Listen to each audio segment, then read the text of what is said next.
in color, and then they are produced in numerous quantity, and they are pollinated by means of wind. The unique character of the microspore is that it comprises of intine and exine, but the exine is expanded on both the sides, forming the wings. The next step is the nucleus of the microspore. It divides to give rise to two cells, a smaller lenticular cell which is known as prothallate cell, and a larger cell which is known as the apical cell. The next step is this apical cell undergoes division, giving rise to a smaller cell towards the first prothallate cell, which is also slightly lenticular, and this is now known as second prothallate cell. And the larger cell which is there behind the second prothallate cell, or below the second prothallate cell, this is known as enthedial cell. Next step is, after some time, the first prothallate cell and the second prothallate cell starts degenerating. They do not have any function in further for fertilization.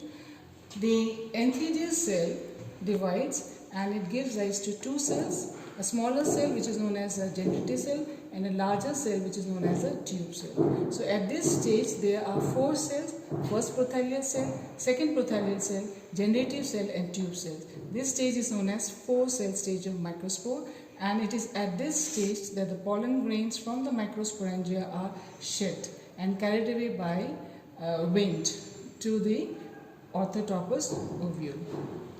The second step in this case is development of microspore within the megasporangium. That means it has been carried away by wind to the ovule, and it goes and lands into a pollen chamber of the ovule.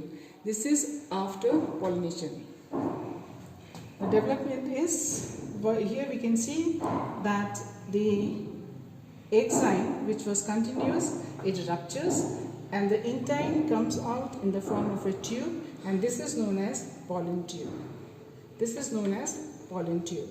We can see it over here that the first and second prothallate cells have degenerated, and then the generative cell from the previous diagram divides to give rise to two cells which is known as stalk cell and the body cell.